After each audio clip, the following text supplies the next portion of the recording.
প্রধানের শিক্ষা উপদেষ্টার মিথ্যা আশ্বাস শুনে আমরা একদিনের আন্দোলন প্রস্তুত করে চলে গিয়েছিলাম। আমাদের ব্যক্তিগত মহাদূরে ব্যক্তিবৃন্দ এসে গেছে।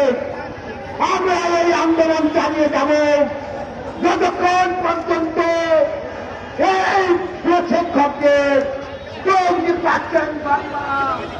আদালত প্রক্ষালন জারি না হবে। শিক্ষক বৃন্দ আপনারা ধৈর্য হারা হবেন না, আপনারা ধৈর্য হারা হবেন না, সকলের বক্তব্য দেওয়ার সুযোগ পাবেন। এই আন্দোলন চলবে যতক্ষণ